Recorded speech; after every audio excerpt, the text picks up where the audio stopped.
Second স্টোরিটা আসলে আমারই খুব পরিচিত একজন আপুর ঘটনা আর কি। তো এইটা আমি তো সবসময় স্বাস্থ্যবাহী ঘটনাগুলো কালেক্ট করে একটু পিছনের দিকে নিয়ে আসি। তো এইটা খুব রিসেন্ট ঘটনা, মানে একদম সদ্য বিয়ে করা আর কি। আচ্ছা। তো হাজবেন্ডের সাথে নতুন বাসা নেয় ঢাকার একটা জায়গায়, আমি জায়গার এরিয়াটার নাম বলছি না সিকিউরিটি পারপাসে। তো সেই জায়গায় বাসায় ওঠার পরে যে বাসাতে উঠে সেটা সাধারণ অ্যাপার্টমেন্ট না, সাধারণ বাসা কিন্তু খুব সুন্দর অ্যারেঞ্জমেন্ট। তো বাসার চারতলাতে তারা ভাড়া নেয় এবং তার হাজবেন্ড এমবিবিএস ডক্টর। তো দেখা যায় যে মোস্ট অফ দ্য টাইম হাজবেন্ডের মাঝে মাঝে নাইট ডিউটিতে বের হতে হয় আর কি। যে ভাইয়াটা তার হাজবেন্ড তিনি এমবিবিএস ডক্টর আর কি। তো রাসেল ভাই ঘটনার দিন আর কি আসলে উনি যখন বাসায় উঠে, আমি বাসার একটু ডেসক্রিপশনটা দিয়ে নেই। বাসাটা আসলে রাসেল ভাই ঘটনাগুলো এরকমই, যখন দেখি যে একদম ছেঁড়া ভেড়া ঘটনা তখন এরকমই আসে আর কি। তো উনি যে বাসায় ঢোকে, বাসাটা অনেকদিন ধরেই বাসাটা কেউ উঠছিল না, প্রায় 4 থেকে 5 মাস বাসাটা ভাড়া হচ্ছিল না, কিন্তু কোনো রিজন তারা জানতে পারে নাই কেন ভাড়া হচ্ছিল না। তো বাসাটাতে যখন ওঠে, বাসার ঢোকার সময় যে ঘটনাটা, মানে ঢোকার সময় যে দৃশ্যটা, যেমন ঢুকেই ডান দিকে হচ্ছে ডাইনিং স্পেস, বাম দিকে একটু আগানোর পরেই হচ্ছে রান্নাঘর আর 2টা রুম। আচ্ছা। সোজা গেলে আপনার ড্রয়িং রুম, ড্রয়িং রুমের একটা নর্মাল রুমটাকে তারা সোফা দিয়ে ড্রয়িং রুম করেছে, আর পাশে তাদের দুজনে থাকার জন্য একটা রুম আর কি। তো যেদিন উঠেছে তার 5 থেকে 7 দিন পর, কিন্তু ওঠার পরে তারা ওই বাসায় থাকে নাই। ওঠার পরে তিনি তার বাবার বাড়িতে ছিল।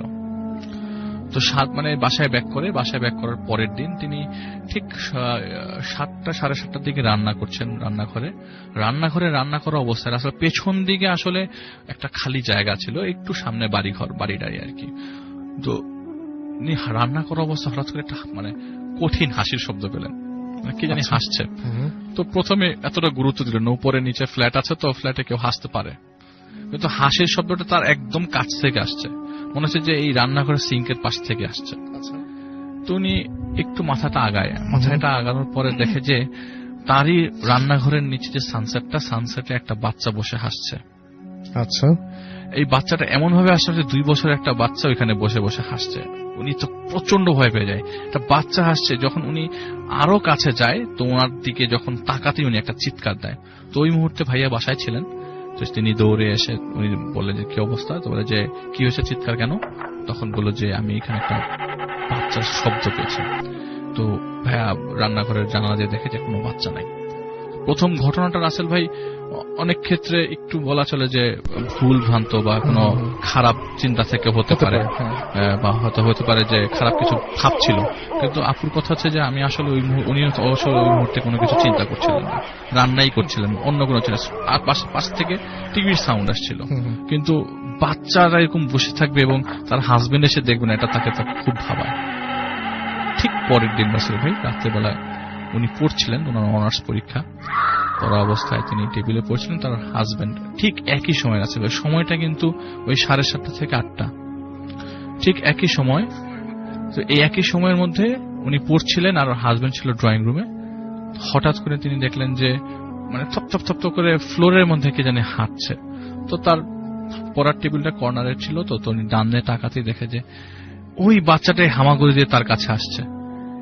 এইটা দেখে উনি আবার একটা চিৎকার, ওনার হাজবেন্ড তার কাছে আসে, বলে তুমি বারবার এরকম একটা বাচ্চা দেখছো, তুমি যে ডেসক্রিপশন দিচ্ছ বারবার একটা বাচ্চার কথা বলছো, এটা আমার কাছে খুব নর্মাল মনে হচ্ছে না, আমি তোমাকে ডাক্তার দেখাবো, তোমার কি কোনো আলাদা সমস্যা আছে নাকি, আমাকে তো আগে বলো নাই। আচ্ছা। তখন তিনি বললেন যে না, আমার কোনো সমস্যা নাই, আমি বারবারই বাচ্চাটাকে দেখছি, কিন্তু তুমি আসলে না বাচ্চাটা আমি দেখতে পাচ্ছি না। যখনই আমি তোমাকে পাচ্ছি তখনই আমি একা থাকা অবস্থায় বাসায়, আমি তো ইউনিভার্সিটি যাই, ইউনিভার্সিটি থেকে আবার আসার পরে থাকি, ওই মুহূর্তে আমি কিন্তু দেখছি না, কিন্তু দেখা যাচ্ছে এই সময়টাতে 7:30 থেকে 8টা, তুমি এই সময়টা আমার সাথে একটু থেকো। তো পরের দিন ডাক্তার দেখায়, ডাক্তার তাকে ঘুমের ওষুধ দেয়, কিন্তু অ্যাজ ইউজুয়াল ডাক্তাররা কিন্তু রাসেল ভাই এরকম কন্ডিশন শুনলে বা কিছু মনে করে যে এটা হ্যালোসিনেশন টাইপ কিছু, ঘুমের ওষুধ খেলে রাত্রেবেলার ঘুম বা এটা মাথার মধ্যে অতিরিক্ত স্ট্রেস পড়লে এরকম কন্ডিশন হতে পারে একদম। তো তিনি কি করলেন, রেগুলারলি ওষুধ খেতে থাকলেন। ওই ঘটনা থেকে 3 দিন পর তিনি আবারও পড়তে বসলেন তার পরবর্তী পরীক্ষার জন্য। পড়তে হঠাৎ করে তিনি দেখলেন তার মাথাটা ভিজে গেছে। উপরে তো ফ্লোর আছে, বৃষ্টির পানি তো আসার কথা না, ভিজে গেছে, হাত দিয়ে দেখেন হাতের মধ্যে রক্ত। তিনি দেখছেন উপরের ফ্লোর থেকে রক্ত চুয়ে চুয়ে চুয়ে চুয়ে তার মাথায় পড়ছে। তিনি মাথার রক্ত হাতে নিয়ে আরেকবার চিৎকার দিলেন, কিন্তু ওই মুহূর্তে তার হাজবেন্ড কিন্তু তার পাশেই বেডে বসে আছে, বসে বসে পেপার পড়ছিলেন। বলে যে আমার মাথায় রক্ত। বলে কোথায় তোমার মাথায় রক্ত? তিনি ওই পরীক্ষাগুলো দিতে পারলেন না রাসেল ভাই। তার এই বাচ্চারা রেগুলারলি তার এই স্বপ্নে আসতে লাগলো। আচ্ছা, এসে প্রতিদিন রাত্রেবেলা গলা টিপ দিতে থাকলো এবং তার দম বন্ধ হয়ে যেতে থাকলো। ওই মুহূর্তে তার ঘুম ভেঙে যেতে যাচ্ছে। প্রায় 1 সপ্তাহ এরকম ভাবে প্রতিদিন রাত্রেবেলা তিনি ঘুমের মধ্যে দেখছেন যে বাচ্চাটা দরজা নক করে ঘরের ভিতরে ঢুকে তার গলা টিপ দিয়ে দিচ্ছে। এরকম ভাবে তো থাকা সম্ভব না, আমি বাপের বাড়ি যাবো, বাসায় থাকবো কিছুদিন, বাসায় থেকে ব্যাক করব। তো বাসায় যাওয়ার পরে তিনি তার মা এবং বাবাকে বলে, তো হাজবেন্ডকে বারবার বলার পরেও হাজবেন্ড কোনোভাবেই ভাইয়া এই বিষয়ে কোনো হুজুর বা কিছু, কোনো হুজুর বা কারো কাছে নিয়ে যান নাই। তো তার বাবা বলে, আচ্ছা একজন পরিচিত আছে, তুই যখন বারবার এগুলা দেখতেছিস আমি একজন পরিচিতর কাছে নিয়ে যাই তোকে। তো তার বাসায় থেকে ওই মুহূর্তে কিন্তু তার হাজবেন্ড রাসেল ভাই তার বাসায় থাকছিল, কিন্তু তার হাজবেন্ড কিন্তু সবকিছুই প্রত্যক্ষ করে নাই। আচ্ছা, তো হাজবেন্ড বলল যে আচ্ছা আমি তো এই কয়দিন ধরে বাসায় একাই, আমি তো কিছু দেখতেছি না, তাহলে তুমি কেন এগুলা দেখতা? তো ওই একটা হুজুরকে বাসায় নিয়ে আসা হয়, খুব দূর থেকেই নিয়ে আসা হয়, ঢাকায় তিনি ছিলেন না, খুব দূর থেকেই নিয়ে আসা হয়।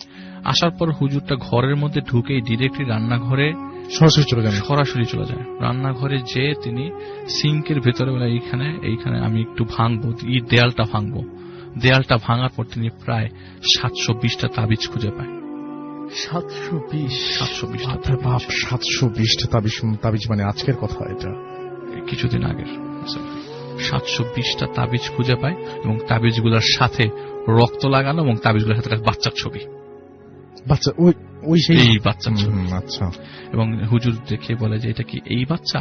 বলে আমি এইটা কি বারবার প্রতিদিন দেখছি, আমি এইদিকে একই স্বপ্ন দেখছি, আমি একই দেখছি।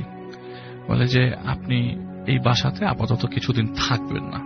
আচ্ছা, আপনি কিছুদিন দূরে থাকেন, আপনি বাবার বাড়ি আছেন, বাবার বাড়িতে থাকেন, আমি আপাতত এই বাসাটা নর্মাল করে দিচ্ছি। তার হাজবেন্ডকেও ওই তার শ্বশুর বাড়িতে, যেহেতু ভাইয়ের বাবা মা ঢাকার বাইরে থাকতেন, তাকে ওই শ্বশুর বাড়িতে থাকতে হচ্ছে ঢাকায়। আচ্ছা, ঠিক 1 মাস পর রাসেল ভাই বলে যে 1 মাস এই বাসার ভাড়া দিয়ে যান, কিন্তু আমি এটা ঠিক করে দিচ্ছি। এবং ওই হুজুর বলে যে আপনারা শুধু না, এর আগে যারা ছিল তারা সবাই এটা প্রত্যক্ষদর্শী। আচ্ছা, তারা সবাই বাচ্চাটাকে দেখেছে, কিন্তু এইটার সুরাহা কেউ করতে পারে নাই। আমি 100% শিওর এবার আর কোনো সমস্যা হবে না, এটা হুজুর খুব ভালো করে ইনশিওর করলেন। এবং রাসেল ভাই এটা কিন্তু খুব রিসেন্ট ঘটনা, একদম অনেক আগেরও না, একদম 2009 এর ঘটনা, খুব বেশি দিন আগের ঘটনা না। তো 1 মাস পরে তারা এই বাসায় আবার থাকা শুরু করে। প্রথম 5 থেকে 10 দিন কোনো সমস্যা হয় না রাসেল ভাই, এরপর থেকে আবারও সেই বাচ্চার হাসি। এবার বাচ্চাটা সামনে আসছে না, কিন্তু চারিদিকে খালি হাসির শব্দ পাচ্ছে। এবার হাজবেন্ড এবং ওয়াইফ দুইজন সহ শুনতে পাচ্ছে। হাসিটা এরকম যে হাসতেই আছে কন্টিনিউয়াসলি, এবং এই হাসি সারাটা রাত ধরে ফজরের আজান পর্যন্ত হতে থাকে। এই হাসির সাউন্ড তো কমছে না, মানে কোনোভাবেই কমাতে পারছে না। কানের মধ্যে ইয়ারফোন লাগিয়ে যতভাবে চেষ্টা করা হচ্ছে, হাসির সাউন্ড কমানো যাচ্ছিল না। ঠিক 3 দিন পর, ওই বাসায় 1 মাস ওঠার পরে 3 দিন পরে রাতের বেলা ঘুম ভেঙে এই আপু নিজের অজান্তেই ড্রয়িং রুমে যায়। ড্রয়িং রুমে চুপ করে বসে থাকে। বলে আমি চুপ করে বসে আছি, হঠাৎ করে দেখি আমার পিছন দিয়ে গলাটা জানি কে জানি চেপে ধরলো। আমি বিট পড়ে যাই এবং একটা লোক এসে আমার পায়ে কুড়াল মেরে পাটা আলাদা করে দিল। আমি ব্যথায় যন্ত্রণায় মরে যাচ্ছি। হঠাৎ করে আমি চিৎকার করা অবস্থায় আমি দেখি যে আমার হাজবেন্ড আমার পাশে। বলে কি হয়েছে? বলে আমার পাটা তো কেটে ফেলেছে, কে জানি অন্ধকারের ভিতরে কে জানি তার পা কেটে গেছে। আমার পাটা তো কেটে গেছে। বলে কি তোমার পা তো অক্ষত অবস্থায় আছে, কোথায় তোমার পা কাটলো? বলে না, আমি তো হাঁটতে পারছি না, আমি তো দাঁড়াতে পারবো না। পরে ঠিকই রাসেল ভাই হসপিটালে নিয়ে গেল, তার ডান পায়ের লিগামেন্ট 3টা ছিঁড়ে গেছে। ঘুমের মধ্যে গেছে, ঘুমের থেকে উঠে ওই জায়গায় ড্রয়িং রুমে গেছে অন্ধকারের ভেতরে দেখে যে তার পায়ের মধ্যে কে জানি কুড়াল দিয়ে পাটা কেটে দিল। তার হাজবেন্ড আসার পরে দেখলো যে পা তো নর্মালি আছে, কিন্তু সে হাঁটতে পারছিল না। সে আবার ব্যাক করলো, হসপিটালে নিল। হসপিটালের ডাক্তার বলল যে আপনার পায়ের লিগামেন্ট 3টা ছিঁড়ে গেছে, প্লাস্টার করে দিল, প্লাস্টার করে বাসায় পাঠিয়ে দিল। সেই হুজুর রাসেল ভাই আবারও সেই বাসায় ব্যাক করলো। সেই বাসায় ব্যাক করার পরে রান্নাঘরের দেয়াল আবার ভাঙলো, ভেঙে আবার 720টা তাবিজ, কুড়ালের ছবি, আবার আচ্ছা। বললো যে আপনারা এই বাসায় থাকেনি না, এই বাসায় আর থাকার দরকার নেই, আপনারা আলাদা করে বাসা নিয়ে যান, এই জিনিসপত্র। ওনার হাজবেন্ড কিন্তু রাসেল ভাই খালি হাসির শব্দটাই পেয়েছে, আর কিছুই তেমন পায় নাই। এরপর থেকে এই বাসার থেকে তারা বেরিয়ে কেন, কে করতো এটা? রাসেল ভাই এইটা পরবর্তীতে জানা গেছে, সেই হুজুর বলেছে যে ওনাদের নিকট আত্মীয় ওনাদের এই দুইজনের বিয়েটা মেনে নেয়নি, যার ফলে এই বাসাতেই তাদেরকে পাঠানো হয়েছে এবং ওই ফ্ল্যাটের যে মালিক তাকেও ক্ষতি করে রাখা হয়েছিল। দুইজনের পরে যখন তারা এই বাসা ছেড়ে দেয়, একসাথে দুইটা জিন একসাথে কাজ করে এদেরকে ক্ষতি করার চেষ্টা করেছে। আচ্ছা, পরে যখন তারা এই বাসা ছেড়ে চলে যায় তখন কি হয়? এরপর থেকে রাসেল ভাই এই বাসা এখন পর্যন্ত কোনো ভাড়া হয়নি। আর 2009 থেকে এখন পর্যন্ত ওনাদের কি পরবর্তীতে কোনো সমস্যা ফেস এরপর থেকে আর কোনো সমস্যা হয় নাই। এরপর থেকে তারা তাদের বাসায় ছিল, এরপর থেকে তিনি আর অন্য বাসায় ছিল না। কিন্তু ওই বাসাতে আর যাওয়া হয়নি তাদের। ওই বাসাতে দুইটা প্রবলেম হয়েছে রাসেল ভাই। ওনাদের আত্মীয় স্বজন একটা প্রবলেম করছে, ওই বাসায় নেওয়া হয়েছে, আর ওই বাসার যে মালিক, ওই ফ্ল্যাটের যে মালিক, তার আত্মীয় স্বজনরা ক্ষতি করেছে। দুইটা জিন একসাথে কোইনসাইড করে তাদের দুইজন থেকে এখানে পাঠানো হয়েছিল। এটাই ছিল রাসেল ভাই ঘটনা। যার ঘটনা শুরু তার নাম জামিল, উনি ঢাকায়, গ্রামের বাড়ি ভোলা। এই যে আজকে যে ঘটনা রাসেল ভাই শুরু করলেন আপনি একটু আগে, বাতাসে নিয়ে গেল, আমার ঘটনাটা একটু কানেক্টেড। ওকে। তো ভোলার থেকে সে ঢাকায় একটা কলেজে অনার্স পড়ার জন্য চান্স পায় 2002 সালে। আচ্ছা। তো চান্স পাওয়ার পরে এক আত্মীয়র বাসায় সে ওঠে। আত্মীয়র বাসা হচ্ছে আপনার পুরান ঢাকাতে। তো আমার আজকে ঘটনা রিলেটেড মোটামুটি পুরান ঢাকা রিলেটেড। আচ্ছা। সে আত্মীয়র বাসায় থাকার পর মানে কিছু মানুষজন আছে যে কয়েকদিন পছন্দ করে, একটা সময় ডিসলাইক। তারও ঘটনা সেরকম হচ্ছে যে বাসায় সে থাকা শুরু করলো, এই বাসার মানুষজন একটা সময় একটু চিৎকার চেঁচামেচি করতে থাকে, সেই বাসাটায় থাকে বা কিছু একটা সময় ফেড আপ হয়ে সে ডিসিশন নেয় যে না, কত এরকম আত্মীয়র বাসায় থাকবো, আমাকে একটা নতুন বাসা নিতে হবে, যাতে আমি পড়াশোনা করতে পারি বা বাসায় যে মানে আর নিজের একটা এনভায়রনমেন্ট দরকার। তো সে বাসা খোঁজার জন্য বের হয়। একটা পর্যায়ে তাদেরকে বলে যে আমি বাসা খুঁজছি, আপনারা টেনশন করেন না। তো বাসা খুঁজতে খুঁজতে শেষ পর্যন্ত তার মানে সে একা মানুষ, একটা রুম দিবে এরকম লোকজনও পাওয়া যায় না, আবার সে একা একটা রুম এরকম ভাড়াও পাওয়া যাচ্ছে না। তো শেষ পর্যন্ত সে যাত্রাবাড়িতে একটা বাসা নেয়, একটা বাসা পায় আর কি। আচ্ছা। 2002 সালের ঘটনা রাসেল ভাই। ওই মুহূর্তে বাসা পাওয়াটা যাত্রাবাড়িতে খুব ইজি, মানে উনি বলে যে তখন অনেক বাসা যাত্রাবাড়িতে ছিল। সে একটা রুম পায়, যে বাসাটায় ভাড়া নেয় ওই বাসার মালিক একজন হোটেল ব্যবসায়ী, ভাতের হোটেল আছে তার মেসিয়াররা আবার যে জায়গাটায় উনি ভাড়া দিতে চাচ্ছেন ঠিক পাশের রুমটাতে তার মেসিয়াররা থাকে। আর সে যে রুমে থাকবে সেই রুমটা হচ্ছে কর্নারের একটা রুম, সেই রুমে আবার ওনার হোটেলের রান্না হতো আগে। তো যেখানে হোটেলের রান্না হতো সেই জায়গায় এখন আর রান্না হয় না। তো সে চিন্তা করে না, এই রুমটা ভাড়া দিয়ে দিব। তো সে ভাড়া দেয়, একটা সময় টুলেট খুঁজে সে রুমটা পায়। তো সবকিছু কনফার্ম করে সে তার অল্প বিছানা টিছানা নিয়ে এখানে চলে আসে। ঘটনার দিন যাই। ঘটনার দিন আপনার ওই সময়টা আর কি গরম, ওই দিনটা প্রচন্ড বাতাস। এই বাতাস বইতে বইতে কাল বৈশাখীর দিকে রূপ নেয়, মানে যে অনেক বড় ঝড় আসবে আর কি। আচ্ছা। তো বাসের মধ্যেই ছিল সে। বাস থেকে যখন সে বাসার দিকে নেমে বাসার দিকে দৌড় দেয়, কারণ মনে হয় যে ঝড়ের সাথে এখন বৃষ্টিটাও নামবে, সে দৌড়ে বাসায় যায়। বাসায় ঢুকতেই ইলেকট্রিসিটি চলে যায়। আর ওই মুহূর্তটাতে এরকম ছিল যে 2 ঘন্টা ইলেকট্রিসিটি থাকতো না, 1 ঘন্টা থাকতো। আচ্ছা। তো সে বাসায় ঢোকার পরে অন্ধকার, মোমবাতি জ্বালায়। মোমবাতি জ্বালানোর পর দেখলো যে রান্না বান্না তো কিছু হয় না, রাতে তো কিছু খেতে হবে, যা আছে তাই কোটা শুরু করে। তো সবজি করছে, এমন সময় বাতাসে হঠাৎ করে রান্না মানে বাথরুমের একটা জানালা ভেঙে কাঁচ ভাঙার শব্দ আসলো। সে জিনিসটাকে নর্মাল হিসেবেই নিল, কারণ বাইরে তো আসলে অনেক বাতাস হচ্ছে, হয়তো বাথরুমের জানালাটা, ওই ছোট জানালাটা বন্ধ করা হয়নি, তো তার এইসব জানালা সব বন্ধ। তো সে একটা পর্যায়ে চিন্তা করলো যে না, রান্নাটা চুলাতে বসিয়ে তরকারিটা বসিয়ে তারপরে যাবো চেক করতে। ইলেকট্রিসিটি আসলেই ভালো, কারণ আমি যদি এখন বাথরুমে যাই তার পায়ের মধ্যে কাঁচ টাচ বিঁধতে পারে। সে কি করলো, মোমবাতি নিয়ে, দেখে তো ইলেকট্রিসিটি আসছে না, সে মোমবাতি নিয়ে বাথরুমে কিউরিসিটি বসে যে আসলে কি ভাঙলো। মানে দরজা খুলে সে যখন মোমবাতিটা জানালার দিকে নিত, ওই মুহূর্তে যেটা দেখলো সেটা হচ্ছে একটা মানুষের মাথা ওই জানালাটার মধ্যে আটকে আছে। ও মাই গড। আর ওই মাথা বেয়ে বেয়ে রক্ত তার দেয়াল চুয়ে চুয়ে পড়ছে। ওনার কথা হচ্ছে যে আমার হাতে একটু রক্ত, মানে হাতে একটু কেটে গেলে আমি অজ্ঞান হয়ে যাই রক্ত দেখলে, আর এটা তো মাথা একটা, আমার তো ওই মুহূর্তে থাকার কথা না। সে অজ্ঞান হয়ে যায়। আচ্ছা। বাথরুমের সামনে অজ্ঞান হয়ে পড়ে। এমনও না যে কেউ রেস্কিউ করতে আসবে বা কোনো চিৎকার দিল, কারণ তার সাথে তো কেউ থাকে না। পরের দিন যখন ঘুম ভাঙার পর সে দেখতে পেল যে সকাল হয়ে গেছে, তার ইউনিভার্সিটি যাওয়া হয় না, এবং মোস্ট ইম্পর্টেন্ট কেস যেটা রাতের বেলা চুলায় ছিল সেটা পুরো একদম ছাই হয়ে গেছে। তো সে চুলাটা বন্ধ করে, পুরো রুম অন্ধকার, সাফোকেটেড হয়ে গেছে। পুরো রুমের মধ্যে ওই যে ধোঁয়া পুরো রুম সাফোকেটেড। তো সে কাঁচতে দরজা খুলে একটা পর্যায়ে সে উপরে যায় বাড়িওয়ালার কাছে, যে আপনি, বাড়িওয়ালাকে ওই মুহূর্তে বাসায় পায় না, সে হোটেলে যায়, বাড়িওয়ালার কাছে যে জিজ্ঞেস করে আপনার এই বাসাতে কোনো সমস্যা আছে কিনা, আমি রাতের বেলা খুব খারাপ জিনিস দেখেছি, আমার কাছে মনে হয় না যে এরকম, এটা খুব নর্মাল ঘটনা, আমার কাছে যেটা, আমার সাথে যেটা ঘটেছে গতকালকে। বলে যে না, আমার তোমার পাশের রুমে তো মেসিয়ারা থাকে। বাড়িওয়ালা এরকম বড় পরেজগার দাঁড়িয়ালা, বলে যে তোমার পাশে তো মেসিয়ারা থাকে, ওদের তো কোনো সমস্যা না, তোমার কেন সমস্যা হবে, তোমার ঠিক পাশে রুমে যদি কোনো বিপদে পড়ো তো ভিতর থেকে সিট, আমি বাড়ির থেকে ওই পাশ থেকে সিট এটা খুলে দিব, বিপদে পড়লে ভিতর থেকে দরজা খুলে তাদের সাথে হেল্প নিও। আচ্ছা, আশা করি কোনো সমস্যা নেই। তো সেই আশায়, আর বাসাও তো পাওয়া কঠিন, তো সে মানে অপশন রাখলো যদি ঝামেলা হয় আমি ছেড়ে দিব, কিন্তু ওই মুহূর্তে তার কিছু ঘটতে থাকলো না, কিন্তু তার মনের মধ্যে ভয় রয়ে গেল। রাসেল ভাই হঠাৎ করে রুমের মধ্যে একটা শব্দ হলো, তার ফট করে ওই জায়গাটাতে মন চলে যাচ্ছে, সে কোনো কিছুই কনসেন্ট্রেট করতে পারছে না, পড়াশোনাতেও না, কিছুতেও না। সারা রাত লাইট জ্বালিয়ে রাখে ঘুমানোর সময়, কারণ তার কাছে মনে হয় যে এখনই কিছু একটা করবে তার সাথে। এরকম করে করে 1 মাস চলে গেল।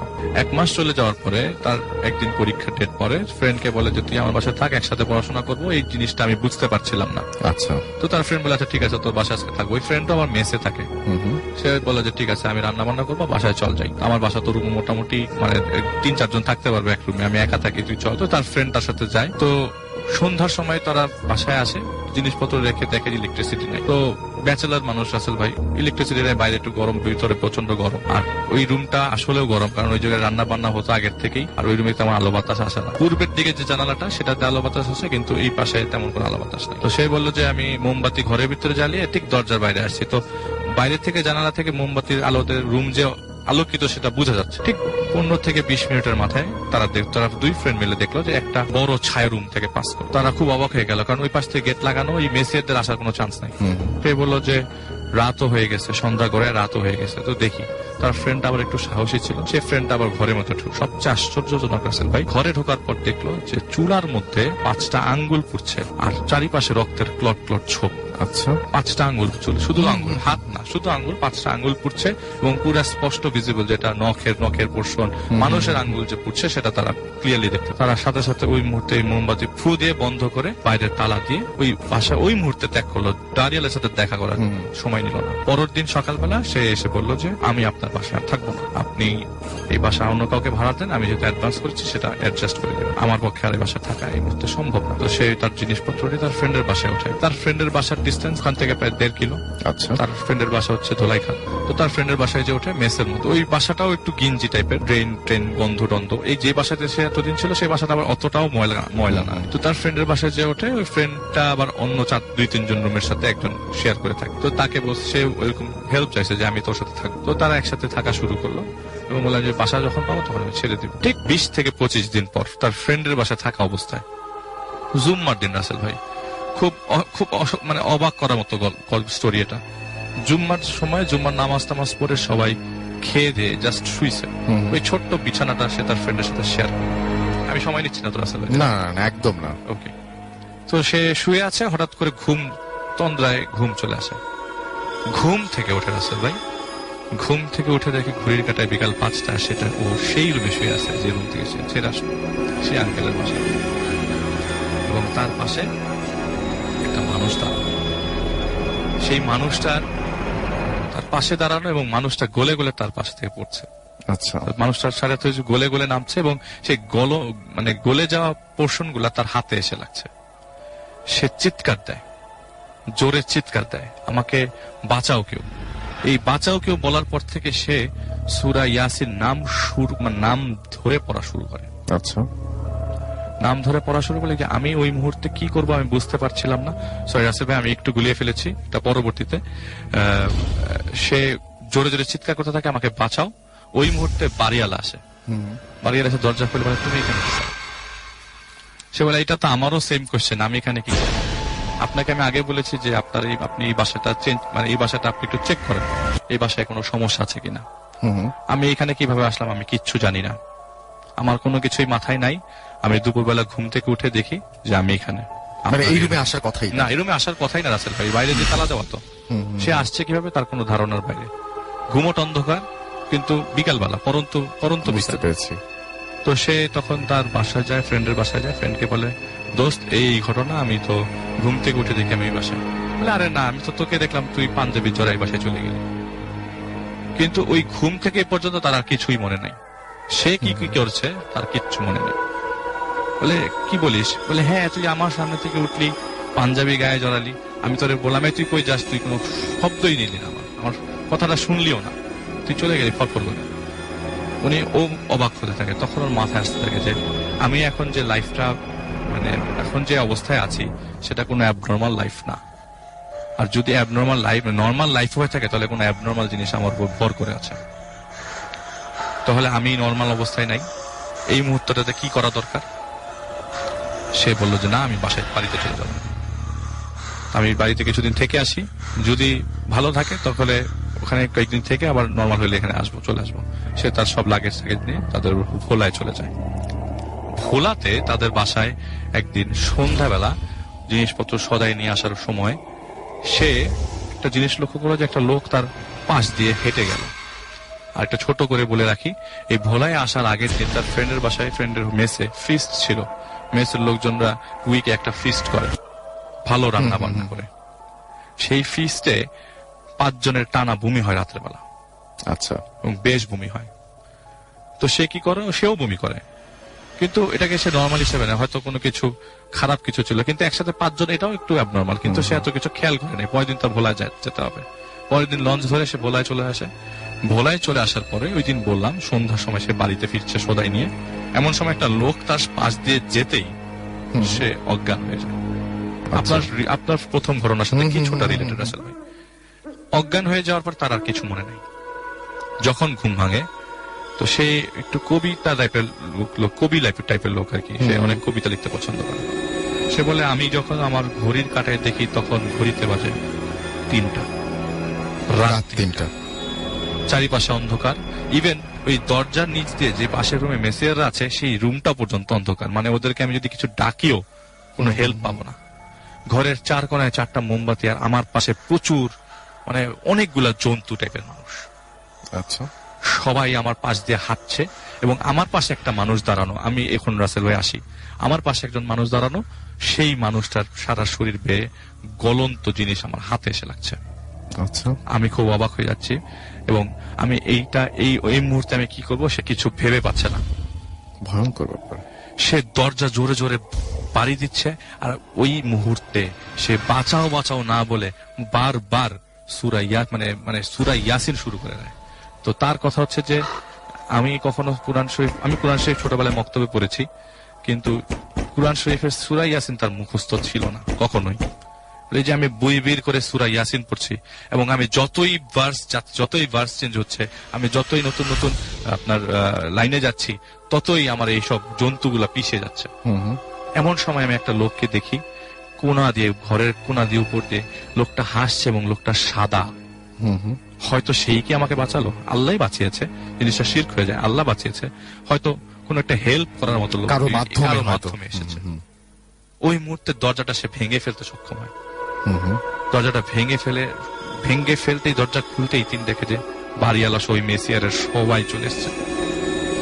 তখন সে বাড়িওয়ালাকে জড়িয়ে ধরে বলে যে আমি আপনার বাসায় থাকবো, আমি কোথাও যাচ্ছি না, দয়া করে আপনি বাসাটা চেক করেন। সে তার বাবা মাকে বলে, বাবা মা আমি এখানে বারবার ফিরে আসতেছি। তার বাবা মা বলে যে তুই সন্ধ্যার পর থেকে তোকে বারবার বাড়ির লোকজন আশেপাশে সবাই খোঁজা হচ্ছে, তোকে খুঁজে পাওয়া যাচ্ছে না। ওই মুহূর্তে মোবাইল ফোনও সে অ্যাভেল করতে পারে নাই, মাত্র টিউশনি শুরু করে। তো পরে খোঁজ নিয়ে জানা যায় যে ওই বাবা মা খোঁজ নিয়ে জানতে পারে যে সে ঢাকায় চলে আসছে। এবং তার তখন সে বাবা মাকে খবর দিচ্ছে আমি ঢাকায় চলে আসছি, তোমার ঢাকায় আসো। তার বাবা মা পর্যন্ত ঢাকায় আসে, এবং ওই রিজনে একজন বুজুর্গ লোক আছে, কবিরাজ টাইপের লোক, যে কিনা এরকম জাদুটোনা বা কিছু হইলে ডিটেক্ট করতে পারে। সে নিয়ে আসছে। সে বলে যে এই লোকের উপরে তো আসর করা হয়েছে জিন, এবং কে আসর করছে সেটা আমরা পরে বের করবো, আগে দেখি ওনার সাথে কি কি ঘটছে, এই লোকের সাথে কি কি ঘটছে। তখন সিরিয়ালে অনেক কিছু আসলো, বললো যে আচ্ছা ঠিক আছে, এইখানে একটা সমস্যা আছে, এই বিল্ডিং এ একটা সমস্যা আছে। দ্বিতীয়ত আরেকটা সমস্যা করেছে, উনি যে লোকের মহিলার বাসায় থাকতো আগে, যারা ঝগড়া করতো, ওই মহিলা আবার একে জাদু ব্ল্যাক ম্যাজিক করেছে এর উপরে। আচ্ছা। কিন্তু এর উপর ব্ল্যাক ম্যাজিক করার পর সে ফেইলড হয়।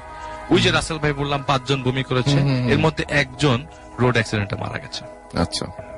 তার যেহেতু সে মারা গেছে, রোড অ্যাক্সিডেন্টটা হওয়ার কথা ছিল ওনার, সেদিক থেকে সে বেঁচে যায়। কিন্তু পরক্ষণে তার উপর আরেকটা চালান দেওয়া হয়, যেখানে সে এখানে চলে আসে। আর এই বাসার নিচে একটা সমস্যা হচ্ছে, এখানে একটা খারাপ মেয়ে জিন আছে, সে বারবার ওকে ভয় দেখিয়েছে এবং খুব মর্মান্তিক ভয় দেখিয়েছে। তো এখানে এই বিল্ডিং এ আমাকে সবাই আমার থেকে 10 ফিট দূরে সরেন, আমি এই বিল্ডিং থেকে 7 ফিট গর্ত করব। সে 7 ফিট গর্ত নিজে কোদাল দিয়ে করে। 7 ফিট গর্ত করার পর দেখে 7টা পুতুল, এই 7টা পুতুলের মাথায় 7টা করে সুই গাঁথা। আচ্ছা, এগুলি সব পোড়ানো হয় এবং প্রসেসটা আমি ছোট করে বলে দিই রাসেল ভাই। পোড়ানোর পরে সে বলে যে আমি যে এই কাজটা করেছে তাকে ধরবো। সে কি করে, জঙ্গলের ভিতরে কি একটা টাইপ ইলিশ মাছ দিয়ে ধরবে, এরকম ইলিশ মাছ জঙ্গলের ভিতরে রাখে এবং ধরতে পারে যে এই কাজটা ওই মহিলার কাজ করেছে।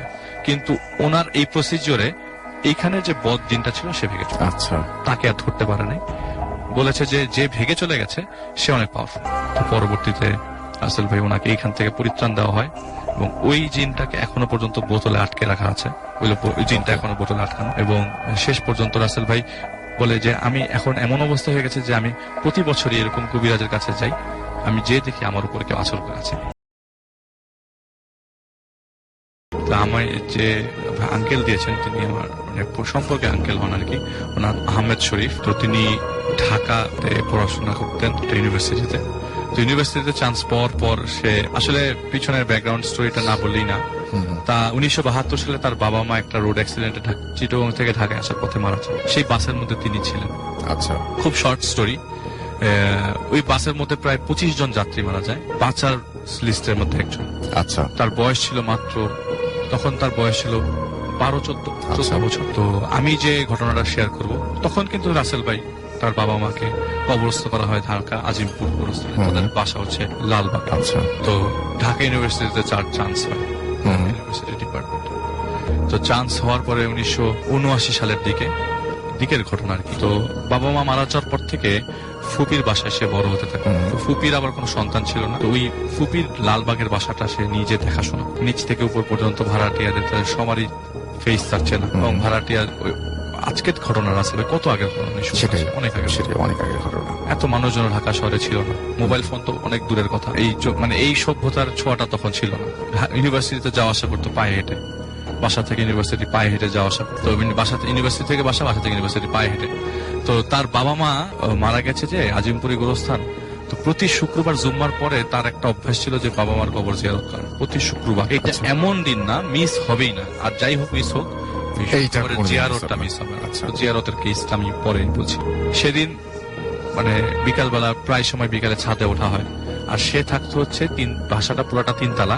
3 তালায় অর্ধেক ছাদ অর্ধেক বাসা, সে ওই অর্ধেক বাসার মধ্যে থাকতো। আচ্ছা, আর তার ফুপি থাকতো হচ্ছে 2 তলায় তার ফুপার সাথে, আর বাকি 3টা ফ্ল্যাট ভাড়া দেওয়া ছিল, মানে 2.5 তলা বিল্ডিং আর কি। বুঝতে পেরেছি। তো তার দরজা খুলে সে একটু বাতাস বইছে, বলে যে বাতাসটা এত সুন্দর, আশেপাশে খোলামেলা, তো আমি একটু ছাদে হাঁটতে বেরোই। তো তার একটা ভালো দিক না খারাপ দিক এটা সে আমাকে ক্লিয়ারলি বলে নাই। সে বলেছে যে আমি খুব অ্যাবনর্মাল জিনিস দেখতে পাই। ফর এক্সাম্পল, আমাদের বাসায় রাত্রে 8-9টার দিকে আমি যদি দোকান থেকে কিছু নিয়ে আসি বা বাজার করে আসি, ফুপির বাজার মোস্টলি সেই করতো। আমি এমন সব অচেনা মানুষকে সিঁড়ি দিয়ে উঠানামা করতে দেখতাম যাদেরকে আমি আগে কখনো দেখি নাই। আচ্ছা, এমন সব মানুষরা ওঠানামা করতো যে আমি একজনকে দেখেছি, পরবর্তীতে তাকে আর দেখি না, কিন্তু যখন আরেকজনকে দেখছি তাকেও আমি আগে কখনো দেখি। তো তার কাছে জিনিসটা অবাকও লাগতে থাকে, আবার মাঝে মধ্যে মনে হয় যে হয়তো কোনো দরকারই এসেছে। তাদের দোতলা একটা বাসা ভাড়া, মানে তাদের ফুপির পাশের ফ্ল্যাটে একটা ফ্যামিলি থাকতো। সেই ফ্যামিলিতে 2টা বোন আর একটা ভাই সহ বাবা মা সহ একটা 5 জনের ফ্যামিলি মেম্বার। তো একটা মেয়ে প্রায় সময় ছাদে উঠতো তার ছোট ভাইকে নিয়ে। সেদিন বাতাস বইছিল, সেই ছোট ভাইটা ছাদের উপরে খেলছে। ছেলেটার বয়স অ্যারাউন্ড 12 থেকে 13। আচ্ছা, মানে হাঁটা চলাফেরা, ওই বল হাতে ধরে বাড়ি দিচ্ছে এরকম।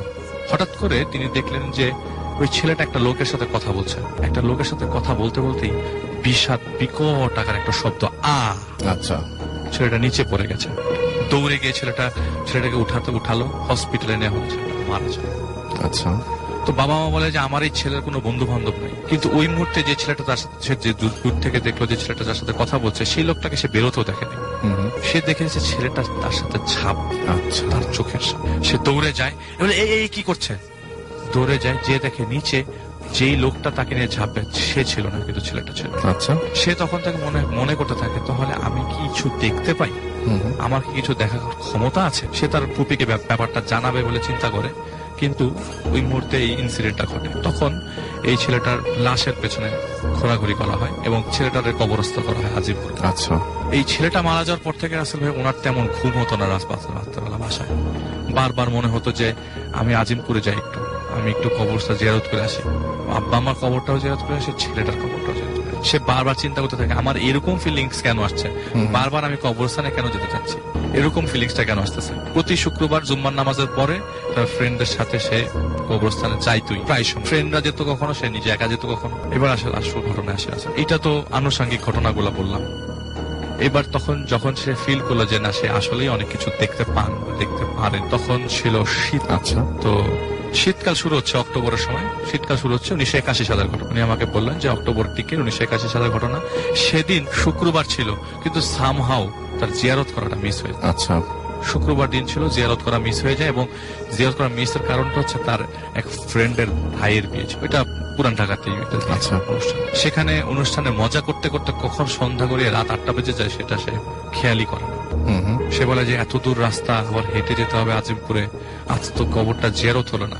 আমি আগেই বলেছি রাসেল ভাই যে কবর জিয়ারত ছাড়া তার শুক্রবার দিনটা কাটতো না কখন। তো একটা বিশ্বাস ছিল মনে যে আমি বাবা মার কবরের পাশে যে একটু জিয়ারত করে আসবো, এটা তার একটা বিশ্বাস ছিল।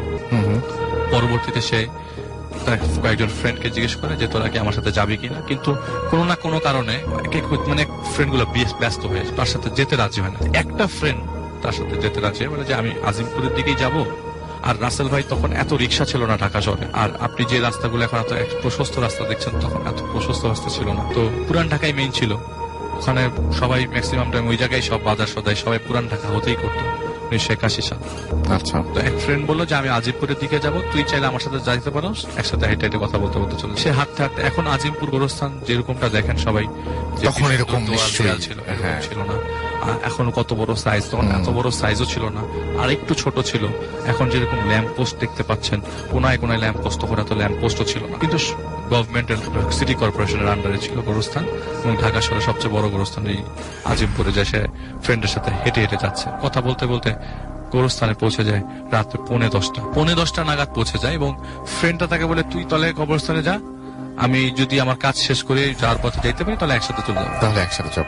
সে ঢুকে যায় কবরস্থানে ওকে। এবং সে দেখে একটা লোক, পাঞ্জাবি পরা একটা মাটুপি পরা লোক কবরস্থান থেকে বেরোচ্ছে। সে তখন মনে করে না, সমস্যা নাই, রাত 10টায় তো কোনো সমস্যা হবে না, খুব আহামরি রাত হতো না। তো তার বাবার কবরটা ছিল উত্তর দিকে আপনার আরো একটু সামনে, মাঝখান বরাবর। এখন তো দক্ষিণ দিকের গেটটা আপনারা সবাই চেনেন, এই পাশে যেমন দক্ষিণ দিকের গেটটা যে মেইন এন্ট্রান্সটা, তার বাবার ছিল একদম লাস্টের দিকের কবরটা। তো সে যায় কবরস্থানে, কবর জিয়ারত করতে যায় এবং কবর জিয়ারত করে। এমন সময় একটা লোক তার পাশে এসে দাঁড়ায়, এসে জিজ্ঞেস করে কি ব্যাপার, বাবা মার কবর তাই না? সে তেমন পাত্তা দেয় না, কারণ কবরস্থানে অনেক মানুষজনই চলাফেরা করে। তো সে বলে যে সে চুপচাপ কবর মুনাজাত করে দোয়া পড়ছে। ওই মুনাজাত করা অবস্থায়, মানে আপনি একটা মানুষ মুনাজাত করলে কথা বলবেন না, তাকে জিজ্ঞেসও করবেন না কোনো কোয়েশ্চেন, কিন্তু ওই লোকটা জিজ্ঞেস করছে অ্যাক্সিডেন্টে মারা গেছে তাই না? তো তিনি তখন উত্তর দেয় যে, মানে উত্তর না দেওয়ার ভান করে সে মুনাজাতটা খুব দ্রুত কমপ্লিট করে রাস্তার দিকে যাওয়া স্টার্ট করে। সে বলতে থাকে আমি যতই আগে আমি ততই পিছিয়ে, আমি যতই আগে আমি ততই পিছিয়ে। তখন ওই লোকটা তার সামনে আবারও আসে, বলে যে তুমি যে ভাগতে চেষ্টা করছো, আমি তো তোমার কোনো ক্ষতি করবো, তুমি ভাগতে চেষ্টা করছো। এটা বলতেই সে দেখলো একটা ছোট বাচ্চা হামাগুড়ি দিয়ে তার সামনে দিয়ে যাচ্ছে। আপনি নিশ্চয়ই কবরস্থানে কখনো বাচ্চা ছেড়ে দিবেন না, রাইট? এটা দেখার পর তার বুক কেঁপে উঠলো যে আমি কি দেখছি। সে দেখলো ওই বাচ্চাটা হামাগুড়ি দিতে দিতে কবরে ঢুকে গেল। বলে যে এই দৃশ্য আমি আগে কখনো দেখিনি, এতদিন কবরস্থানে আসছি, হ্যাঁ এটাই আমার প্রথম রাতের সফর, রাতে এই প্রথম কবরস্থানে ঢুকলাম, কিন্তু এরকম দেখবো আমি কখনো কল্পনা করিনি। ওকে। সে তখন বললো যে, ওই লোকটা তখন বললো যে তোমার বাবা মা ওই কর্নারে আছে, তুমি চাইলে দেখা করে আসতে পারো, কিন্তু তাদের কোনো কোশ্চেন জিজ্ঞেস করো, ওই কবরস্থানে আছে। ওকে। এবং তখন ওই মুহূর্তে সে বলে যে আমার বাবা মা কবরস্থানে আছে, এটা আমি অন্যজনের কাছ থেকে শুনছি। সে হাঁটাতে, ওই যে বলছিলাম, সে যতই সামনের দিকে এগোচ্ছে ততই সে পিছের দিকে চলে, যতই সামনে, যত জোরে দৌড়াচ্ছে ততই সে পিছনে চলে আসে। সে একটা সময় টায়ার্ড হয়ে যায়। ঘন্টা খানেক হয়ে গেল, আমি চেষ্টা করছি যেতে, কিন্তু ওই লোকটা ওই চারিপাশেই হাঁটছে, আমার চারিপাশে। সে তখন আমাকে বলল, তুমি তোমার বাবার সাথে চাইলে দেখা করতে পারো, তোমার বাবা মার সাথে কোনো কোয়েশ্চেন জিজ্ঞেস করবে না। আবারও বলছি, তারা ওই কর্নারেই আছে। হঠাৎ করে একদল লোক লাশ নিয়ে কবরস্থানে ঢুকছে। এটা দেখার পরে রাসেল ভাই ওনার স্পিডটা খুব নর্মাল হয়ে গেল, সে যেভাবে দৌড়াচ্ছিল সে সেভাবেই দৌড়াতে পারছে, এখন আর পেছাচ্ছে না। আচ্ছা, ওই কবরস্থানের মানুষগুলার দলটা এত বেশি ছিল, হয়তো কোনো পরিচিত রিনাউন লোক মারা গেছে সেখানে, প্রচুর মানুষ। তখন ওই মানুষজনের সাথে জানাজা হচ্ছে, তো সে বলল যে জানাজার নামাজটা আমি পড়ে যাই। জানাজার নামাজটা সে শেষ করে ওই মুহূর্তে ওই জায়গা থেকে চলে যাচ্ছে। এমন সময় একজন লোক তার সামনাসামনি পড়ে বললো যে তুমি এখানে কি করতে এসছো? বলে যে আমি তো আপনাকে চিনি না। বলে যে আমাকে তোমার চিন্তা হবে না, তুমি এখানে কি করতে এসছো? এখানে বহুরূপী মানুষজন থাকে, এই সময় এখানে এসো না, চলে যাও। এই সময় এখানে এসো না, এখান থেকে বাসায় চলে যাও। তো সে বাসায় চলে আসে রাসেল ভাই, এবং কিছু জিনিস কানেক্ট করার চেষ্টা করে, যে সে অনেক কিছু আলাদা করে দেখতে পায়, এখনো পর্যন্ত দেখতে পায় রাসেল ভাই। আমি খুব শীঘ্রই তাকে স্টুডিওতে নিয়ে আসবো। প্রথমে আমি যার ঘটনা বলবো, ওনার নাম হামিদ। আসলে আমি রিসেন্টলি বাংলাদেশের বাইরে যাওয়ার পথে ওনার সাথে দেখা, তারপর ওনাকে আমি আমার চেম্বারে নিয়ে এসে ওনার কাছ থেকে ঘটনাটা কালেক্ট করি। তো উনি ঢাকার বাইরে সাধারণত গাড়ি রেন্টেকার নিতেন। ওনার দোকান ছিল হচ্ছে মিরপুরে।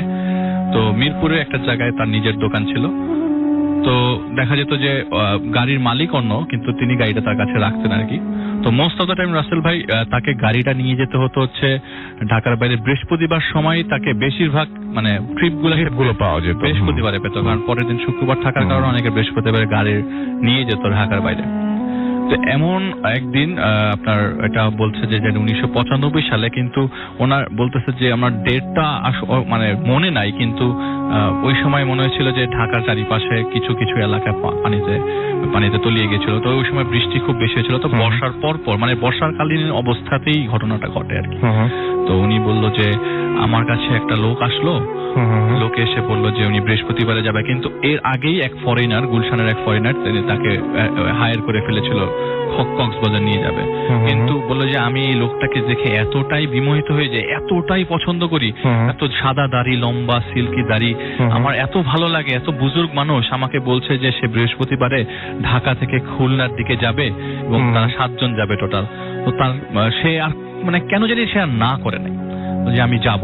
ঠিক আছে, বৃহস্পতিবার রাত 11টার দিকে। তো তাকে যথারীতি সেই ভদ্রলোক তাকে একটা স্লিপে দিল যে তাকে বড় মগবাজার থেকে, ওয়্যারলেসের পাশ থেকে একটা মসজিদ আছে, নামটা আমি বলছি না, সেখান থেকে তাকে পিক করতে হবে তাদেরকে। তো তিনি যথারীতি ওই সময় এত কন্ট্যাক্ট করার অবস্থা ছিল না, তো তারা সে ওইখানে মসজিদের পাশে যে গাড়ি 11টার দিকেই রেখে দেয়। তো আধা ঘন্টা পরে এক ভদ্রলোক আসে, সেই যে ওনাকে হায়ার করেছিল। সে বলল যে ঠিক আছে, আপনি চলে আসছেন, আপনি একটু অজু করে নেন আর খাওয়া দাওয়া করে নেন।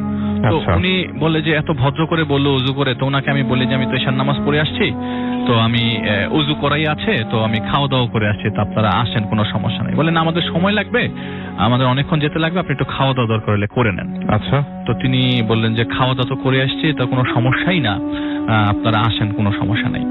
তো তিনি গাড়ির মধ্যে বসে ওয়েট করতে থাকে। তো 12টার মধ্যে সবাই চলে আসে। তিনি দেখলেন যে যেই লোকটা ছিল তার সাথে আরো 6 জন, এর মধ্যে 2 জন বোরকাওয়ালা মানুষ আর 4 জন ওনার মতোই দেখতে, কিন্তু বয়স্ক, সাদা দাড়ি, ও সবার ড্রেস মোটামুটি সাদাই, একই রকম, মোটামুটি পাঞ্জাবি, সাদা পাঞ্জাবি পরা।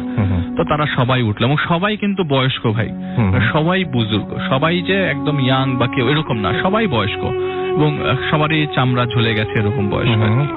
তো তারা রওনা দেয়। তো তিনি বলেন যে গাড়ি ছাড়ার পর থেকেই, মানে ঢাকা ক্রস করার পর থেকে আমি পেছন থেকে তেলাওয়াত শুনতে থেকে কোরআন শরীফের, আর পাশে যিনি আছেন তিনিও কোরআন শরীফের তেলাওয়াত করছে।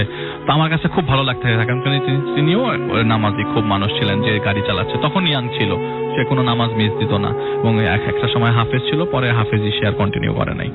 তো তার প্রায় 18 পারা পর্যন্ত মুখস্থ ছিল। বাবা। তো আমার কাছে মনে হয় যে রাসেল ভাই ওইভাবেই, যে ওই জন্যই তাকে সিলেক্ট করা হয় না, হইলো কিনা। তো যাই হোক, সামনে যাই, আগাতে থাকি। তো ঢাকা ক্রস করার পরে কিছু দূর আগানোর পর মানিকগঞ্জের দিকেই হবে, একটা বয়স্ক লোক বললো যে আমাদের থেকে একজন গাড়ি থেকে নেমে যাবে, আপনি একটু গাড়িটা থামান। তো বলে যে আপনারা একটু তাড়াতাড়ি নামার ব্যবস্থা করেন, কারণ এই এখন অবস্থা, উনি বলে যে এখন যে অবস্থা, আশেপাশে গাছ টাছ ফেলে মাঝে মধ্যে ডাকাতি হয়, আপনারা অ্যাজ সুন অ্যাজ পসিবল গাড়িটা থেকে তাড়াতাড়ি নামবেন। আচ্ছা। তো ওনাদের সাথে অনেক মানে জিনিসপত্র ছিল, ওগুলি নামাতে একটু সময় লাগছিল, তো উনি একটু তাড়াতাড়ি করতে বলে। উনি জাস্ট হাত দিয়ে একটা ইশারা করে যে আপনি একটু চুপ থাকেন। আচ্ছা। মানে কোনো কথা বললো না, কোনো রাগারাগি করলো, জাস্ট হাত দিয়ে একটা ইশারা করলো। যে লোকটা ওনার পাশে বসেছিল, তো ওই লোকটা নেমে যায়, ওনারা আরিচার দিকে যায়। এখন তো আরিচা ঘাট আগে যে রাস্তায় এখন আমরা বাইরে যাই টার্ন নেই পাটুরিয়ার দিকে, তখন পাটুরিয়া ছিল না, তখন আরিচা ঘাট ছিল। তো তিনি সোজা আগে ওই রাস্তাটা সোজা, এটা অনেকে চেনে, তো সোজা যে ফেরির জন্য ওয়েট করতে হতো। আমি জাস্ট একটা কথা বলে রাখি রাসেল ভাই, উনি যেহেতু রেগুলার ঢাকার বাইরে এইসব ট্রিপ নিতেন, তো তার কিছু কিছু পয়েন্ট মুখস্থ, এইসব জায়গায় একটু ট্রাফিক বেশি থাকে। তো সে দেখলো যে উনি বললো যে আমি গাড়ি চালাচ্ছি আর এত সুইফট আমার গাড়ি যাচ্ছে, আশেপাশে কোনো ঝামেলা দেখতেছি না, কোনো জ্যাম দেখতেছি না, কিচ্ছু দেখতেছি না, ফেরি আমার জন্য জায়গা মতো দাঁড়ানো, আমি ফেরিতে উঠলাম, আর 2-3টা গাড়ি ফেরিতে উঠলো, খুব আরাম করে যাচ্ছি। আর আতরের গন্ধ আসছে রাসেল ভাই, আচ্ছা মিক্সড আতরের গন্ধ, একটা থেকে একটা মিক্সড আতরের গন্ধ। আর পাশে যে তিনি চোখ বন্ধ করে মাথা নিচু করে তাসবিহ করছিলেন। তো আরিচা ফেরিঘাট প্রায় আধা ঘন্টার পরে ক্রস করার পরে, আধা ঘন্টারও বেশি সময়, তখন তো আরো বড় ছিল, এখন তো কম সময় লাগে, তখন বড় ছিল। তো রাস্তা মানে ফেরি ক্রস করার পরে তিনি আগাচ্ছিলেন, আগাতে হঠাৎ করে তার চোখ রাসেল ভাই গাড়ির পেছনের দিকে পড়ে। তো পিছনে যে হেডলাইট মেরেছিল যে গাড়ি, তার হেডলাইটের কারণে তাকে তাকাতে হয়, কিন্তু এতক্ষণ যিনি দেখছিলেন যে পেছনে 6 জন লোকই আছিল, মানে 5 জন লোক আছে। হঠাৎ করে তিনি দেখে যে কেউ নাই গাড়িতে। আচ্ছা, তিনি খুব অবাক হয়ে যায় যে আমি কি গাড়ি চালাচ্ছি নাকি চালাচ্ছি না, কার গাড়ি চালাচ্ছি, আমি কোথায় আছি। হঠাৎ করে তার মনে হয় যে এইটা আমি কি করছি, মানে এখন অবস্থা এরকম যে রাস্তা ভাই উনি কোনো পথেই হাঁটতে পারবেন না। ফার্স্ট অফ অল উনি গাড়ি থামাতে পারবেন না, এই রাস্তা দিয়ে যাচ্ছে সেটা সম্ভব না গাড়ি থামানোর। সেকেন্ড অফ অল এটা নিজের গাড়ি না, এটা তার মালিকের গাড়ি। এখন এখানে যদি গাড়ি থামায় তো মানে কেউ অবস্ট্যাকল ক্রিয়েট করে তার গাড়িটা নিয়ে যেতে পারে, অথবা তাকে মেরে ফেলতে পারে। এই জন্য সে গাড়ি থামাতে চাচ্ছিল না। তো পাশের যে লোকটা বললো যে আপনি আমার কথা শোনেন, আপনি ঘাবড়াবেন না, আপনি পিছে তাকাবেন না, আপনি পেছনে তাকাবেন না, কোনো শব্দ হলে ভয় পাবেন না, আর হাড় ভাঙা শব্দ হলে আরো ঘাবড়াবেন না। আচ্ছা, আপনাকে আমি একটু ওয়ার্নিং দিয়ে দিই, আপনি যারা সালাম দিবে সালামের উত্তর নেবেন। এই কথাটা শোনার পর উনি মোটামুটি বুঝে গেল যে আমি আর যাই করছি না, এখানে আমার সাধারণ কোনো লাইফ, মানে সাধারণ ভাবে আমি যাচ্ছি না, আমার এটা খুব অ্যাবনর্মাল কিছু একটা আমার সাথে হচ্ছে। এখন উনি যেটা জানতে চায় যে সিগারেট উনি সিগারেট খেত আর কি, তো সিগারেট পান করার জন্য সিগারেট বের করছে, যে সিগারেট খেলে হয়তো বা জিন ভূতেরা দৌড়ে পালায়, কিন্তু আসলে ওখানে কোনো ইফেক্টই হচ্ছিল না। সেই পাশের লোকটা বসে বসে তাসবিহ পড়ছে, তাকে এই কথাগুলা বলার পর আর একটা জিনিস বললো যে সামনে আমরা সবাই আসুক, সামনে আমরা আরো কিছু কথা আপনাকে বলবো, কিন্তু আগে একটা কথা শুনে রাখেন যে আপনি কিছুক্ষণ পর একটা মসজিদে নামাজ পড়বেন এবং সেখানে ইমামতি করবেন। আপনাকে নামাজটা পড়াতে হবে, ইমামতি করতে হবে, আমরা সবাই মিলে সেখানে নামাজ পড়বো। কিছুক্ষণ পর ফজরের ওয়াক্ত হয়ে যাবে, আপনি নামাজ পড়াবেন, তো আপনি এটার জন্য প্রিপারেশন নেন। তো প্রিপারেশন কি নিব, আমাকে কি বলতেছে নামাজ পড়াবো, মসজিদে যাব, নামাজ তো পড়তে হবে, দ্যাটস মাস্ট, ওটা তো আমাকে পড়তে হবে। কিন্তু উনি এইভাবে বলতেছে, আমার কাছে কেমন খটকা লাগতেছে যে এত মানে হার্শ ভয়েসে কেন বলতেছে যে আমাকে নামাজটা পড়াতে হবে। তো আমরা অনেকেই আকিজের ফ্যাক্টরিটা চিনি, আমি রাসেল ভাই এখন ডিরেকশন দিয়ে দিচ্ছি সবাইকে, খুলনার পথে নিয়ে যারা খুলনা বাড়ি তারা ইজিলি বুঝতে পারছে।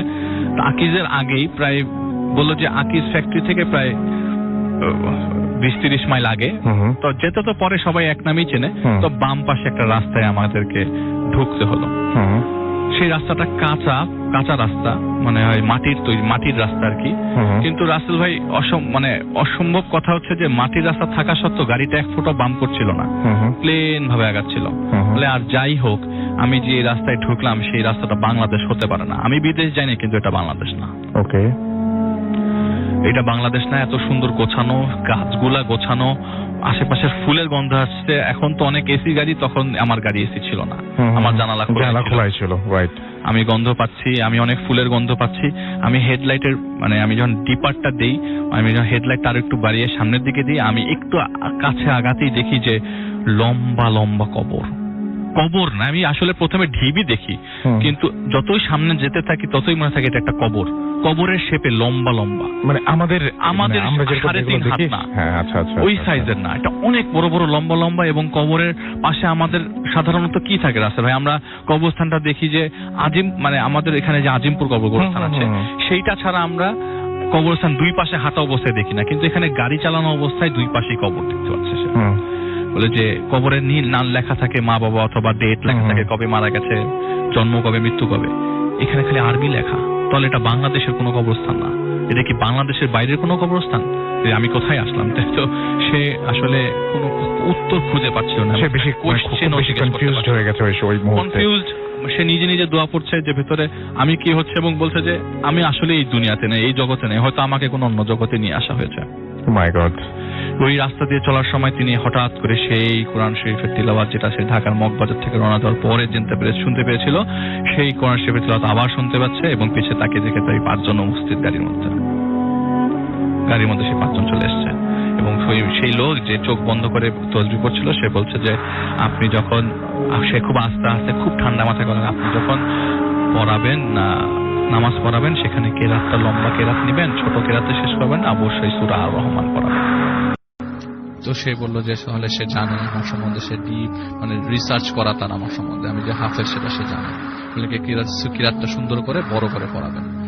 তো আমি যতই যাচ্ছি, যতই রাস্তা যাচ্ছে, ততই কবরস্থান, রাসেল ভাই কবরের পর কবর, এত কবর, এত লম্বা লম্বা কবর আমি আগে কখনো দেখিনি, এত কিছু তো জানিও না, কিন্তু এত কবর, লম্বা কবর হতে পারে এটাও আমার জানা নেই। তো তিনি যখন মসজিদ একটা শেষ ডেড এন্ডে আসলো, সেই ডেড এন্ডে একটা বিল্ডিং এর মতো দেখতে পেল, 2 3 তলা একটা বিল্ডিং এর মতো দেখতে পেল, কিন্তু এতই আলিশান যে এটা সে আগে কখনো বাংলাদেশে দেখে নাই। তিনি এত জায়গায় যায়, ঢাকা, সে তো পুরো বাংলাদেশি রাসেল ভাই করে, সে তো ট্রিপ নিয়ে সে পুরো বাংলাদেশি দেখতে পেল, 2 3 তলা একটা বিল্ডিং এর মতো জায়গা, এত সুন্দর স্মেল, আবহাওয়া কি সুন্দর, বাতাস কি, বাতাসে ধুলা উড়ে না, এত সুন্দর জায়গা। তা সে বলল যে আমি নামলাম, এবং পিছনের যে মহিলাগুলা বোরকা পরা ছিল তারা সবাই কান্না করছিল। কান্নাটার সাউন্ডটা এরকম, কেউ হ্যাচকা টান দিলে কেউ যদি যেভাবে চিৎকার দেয় কোনো মহিলাকে, ঠিক সেরকম চিৎকারের মতো কান্না আসছিল, এরকম কান্না। গাড়ি থামানোর পর তো আশেপাশে অনেক লোক রাসেল ভাই, এবং উনি বলল যে আমাকে যে ডিরেকশন দিচ্ছিল আমাকে সেই ডিরেকশনে যেতে হচ্ছে, কারণ আমি আর কোনো কিছু করার চান্স নাই, স্টিয়ারিংটা আমার হাতে, কিন্তু আমি চাইলে ব্রেক করতে পারি, কিন্তু আমার জানের ভয়ের কারণে আমি তাদের কথা মতো এইভাবেই রাস্তায় এসেছি। তো যখন সে গাড়ি থেকে নামে তখন তার একবার মনে হচ্ছিল পালাবো, কিন্তু এই দুনিয়া তো আমি চিনি না, পালানোর জায়গা তো আমি জানি না, কোথায় পালাবো। তিনি যখন গাড়ি থেকে নামলো, তারাও গাড়ি থেকে নামলো, ওই বোরকাওয়ালা মহিলারাও গাড়ি থেকে নামলো।